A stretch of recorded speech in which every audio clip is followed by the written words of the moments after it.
Welcome to the Deep Dive. It's great to have you with us, ready to explore some everyday talk. That's right.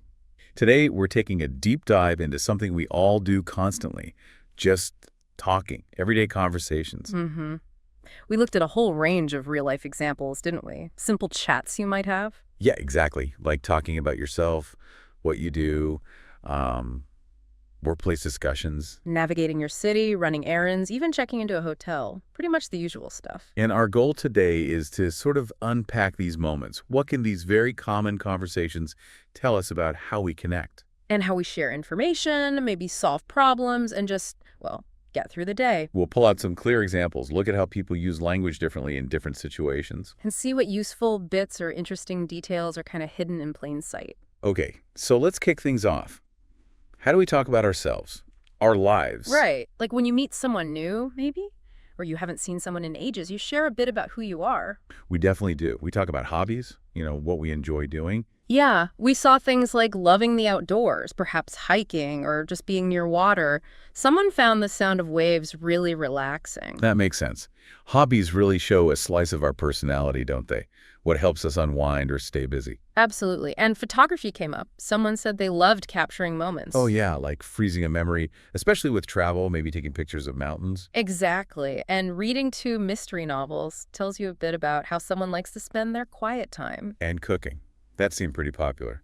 More than just food sometimes. Right. One person called it their therapy, loved trying new recipes. They even had a signature dish. Pasta. With homemade sauce. Another person liked cooking too, but maybe stuck to simpler things. And running was mentioned. Good way to clear your head, stay active. Setting small goals seemed key there.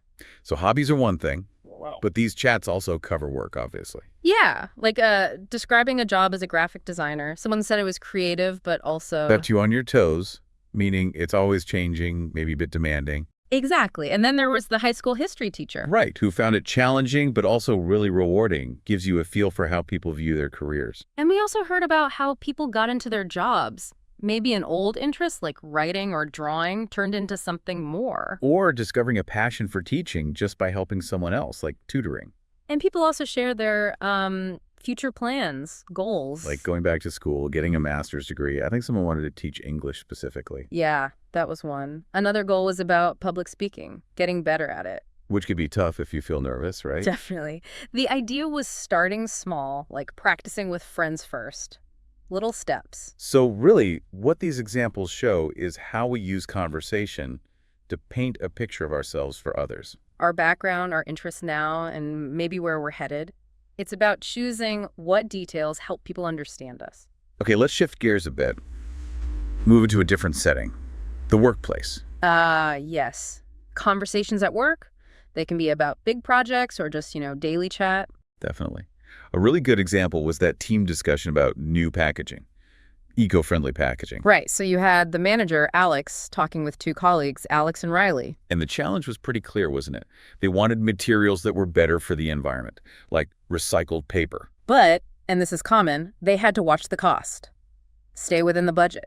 It's that balancing act you often see at work. Different priorities. They brainstormed ideas like using recycled stuff, maybe smaller boxes. Or even reusable containers. Yeah, that was mentioned. But the main issue, the conflict really, was that the recycled paper they liked, it was just too expensive right now. Compared to their usual materials, yeah, it wasn't feasible yet. So the conversation shifted. It became about finding a compromise, a middle ground. And what they landed on was trying the recycled paper for just half the products first, as a test. Smart. Lets them see how customers react, if it maybe boosts sales. And if sales do go up, then they could afford to switch everything over later. It's a phased approach. And they also talked about adding a little note on the packaging. Right. Explaining the plan to go fully eco-friendly down the line. Shows customers they're committed, even with limitations. That whole exchange, it really shows team communication in action, doesn't it? Problem solving, negotiation, finding a way forward despite challenges like budget. It does. But work talk isn't always big strategy sessions. We also saw examples of, like, requesting time off. Oh yeah, Riley needed some days off for a wedding, but it was during a busy period of product launch. So good planning was key there. She offered to get her work done early. And train her colleague, the other Alex, to cover for her. That's teamwork, making sure things keep running smoothly. Absolutely. And then there's the office small talk. Can't forget that. No way, like colleagues chatting about food, Alex trying to eat healthy. But finding pizza and brownies hard to resist. Yeah. Relatable. Totally. Or sharing weekend plans. Someone was painting, another was hiking. While someone else preferred the gym. There you Sharing little bits of life outside work. And even simple things, like Riley bringing in homemade brownies. That kind of sharing builds connections, right? It really does. So workplace communication is this mix, isn't it? Big topics, project deadlines, budgets. But also those lighter moments, the quick chats that actually help build team spirit and make the day nicer. Even quick, friendly talks matter in the work environment. Okay, let's step outside the office now. All right. Let's talk about everyday social situations, meeting up with friends, or just getting around town. Yeah, we heard friends catching up, maybe after a while, using those familiar phrases. Long time no see, how's it going? That kind of thing. And the topics are often simple, right? Yeah. Work, life stuff, maybe the weather. Weekend plans, too, just showing interest in reconnecting. And a really, really common social interaction, asking for directions or giving them. Yes. Clear communication is crucial there, isn't it? Totally. And people often rely on landmarks. We heard examples like a big park with a fountain. A red post office, yeah. Or a kink building with flower boxes. Even specific shops like a bookstore or a place with a mural on the wall. These landmarks act like, well, communication tools, shared points of reference that make directions much easier than just street names sometimes. Definitely. And people might also mention how to get there walking or maybe taking a specific bus like bus 22 or bus 5. Another really helpful type of social chat is giving recommendations. Oh, yeah, like suggesting a different cafe if the first one is packed. Exactly. We heard about Bean and Leaf being maybe too busy, even though its cake is famous. So Sunrise Brew was recommended instead. Good coffee, quieter, had Wi-Fi, and it was nearby. Specific reasons help. And for food, too. Recommending Golden Lotus for Vietnamese pho or Sacre Bay for sushi. And not just naming the place, but saying why it's good. Incredible pho or worth the travel. That personal opinion makes a difference. These conversations really highlight how we depend on each other for information, for help navigating daily life. Using clear details, landmarks, personal experiences to guide each other, it's quite collaborative. Good recommendations help people make choices, find nice places. It's a useful skill. Okay, how about the conversations that are just part of our daily routines? Running errands, like shopping. Oh, yeah. We heard someone sort of talking to themselves while rushing in the morning for an interview. The internal monologue. Needing coffee, forgetting groceries, getting ready quickly. Yeah. Even those quick thoughts or muttered comments are part of the day's communication flow, in a way. And grocery shopping. So many little interactions there. You might be talking with the person you're shopping with, or asking store staff for help finding things right. Like, where's the flour? Baking soda, simple requests. And then choosing what to actually buy involves communication, too, even if it's just you deciding. Thinking about different types of flour or picking produce, how do you pick the best tomato? Well, people mentioned looking for firm ones. Bananas ripe or still a bit green. Avocados definitely not mushy. Apples, specific kinds like Honeycrisp versus Gala, or carrots loose or bagged, spinach fresh bundles or pre-washed. Lots of little decisions. And comparing items. Baked chips or regular? Barbecue flavor or sour cream and onion? And reading labels is huge. Checking ingredients if you need something specific like gluten-free pasta. Or looking at organic peanut butter info. Checking expiry dates on milk or yogurt, really important. Or even checking eggs for cracks before you put them in your cart. It's like you're having a conversation with the product information. That's a good way to put it. And finding deals, using coupons. Right. You need to pay attention. Is buy one, get one free? Yeah. Or a certain amount off? Does the coupon apply to the size you want? Lots of details. And interacting with staff happens too. Asking for sliced meat at the deli counter. Or asking for help reaching something on a high shelf. Or maybe returning something that was expired at customer service, hopefully with your receipt. Even checkout has its little communication moments. Self-checkout or a cashier. Remembering your reusable bags. It all counts. And another classic daily conversation, ordering coffee. Ah, yes. You need to be specific there to get what you actually want. Definitely. Size medium, flavor caramel, milk type almond, soy. Temperature maybe extra hot, need cream. So many options. And you might ask questions too, like what is the difference between a latte and a cappuccino? Or what exactly is a macchiato? Just espresso with foam, right? Right.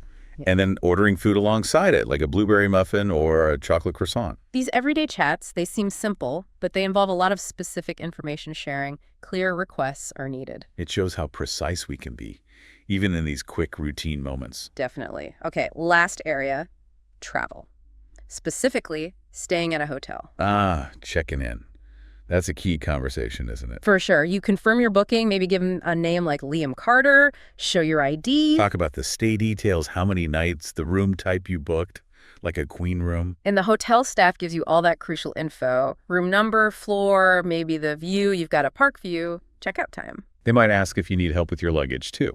Then you often need to ask about hotel services, right? Right. Where do I find the Wi-Fi password? Usually in a little card, yeah. Yeah. What about breakfast? Where is it served? What time? What's included? Is it a buffet? Hot and cold options? Maybe an omelet station? Good questions to ask. You might also ask about coffee and tea availability, parking, room service hours. Or laundry. Is there a self-service option? Or does the hotel offer a service? How long does it take? And people often have specific questions about the room itself. Like, is the bed really a queen size? Are there proper blackout curtains? Is it likely to be noisy or is it a quiet floor? Is there a mini fridge? A coffee maker? Free water bottles? We even heard about a place with a pillow menu. Fancy. Yeah. And what happens if something's not right in the room? You need to communicate that too. Right, calling the front desk, maybe talking to someone named Emily and explaining the problem clearly. Like, my bedside lamp isn't working. And that leads to maintenance coming up, like Yeah. Alex in the example. Yeah, they check the lamp, the plug, the bulb, maybe the wiring. Decide it needs replacing. And they usually ask, is there anything else? Sometimes finding another small issue, like a loose shower head, and fixing that too. It shows how clearly reporting a problem helps get it resolved. Good communication works. And hotels are great for getting local info. Someone like Daniel at the desk might give you a map, brochures. Suggest restaurants nearby, shops, maybe some walking trails, or recommend a specific local cafe like the Bean House. Really helpful. Even getting room service involves a little chat. Receiving the meal, maybe grilled salmon or that chocolate lava cake. Getting a tip like, the cake's best when it's warm, or asking the delivery person about their favorite things on the menu. All these hotel interactions, they're really about gathering information, making sure you're comfortable, and knowing how things work in a new environment. Asking questions and reporting issues clearly really helps make a stay better. Well, that was quite a journey through different kinds of everyday conversations. It really was. From sharing who we are and what we hope for, To collaborating on work projects, navigating our towns, getting groceries. and handling the details of travel and accommodation. And what stands out, I think, is that even in these seemingly simple daily moments, communication is doing important work. People are sharing information, asking for what they need, making plans together, solving little problems, building connections. They're not just random words flying around. These conversations are the fundamental tools we use to live our lives and interact with everyone and everything around us. Every chat, however small it might feel, really has a purpose. And you can learn a lot just by noticing how it happens. Absolutely. So maybe a thought to leave you with. As you go about your day-to-day, perhaps listen in a little more closely to your own conversations or the ones happening around you. What interesting details, what useful phrases, what little insights might be hidden right there. Something to think about. Thanks for joining us on this deep dive.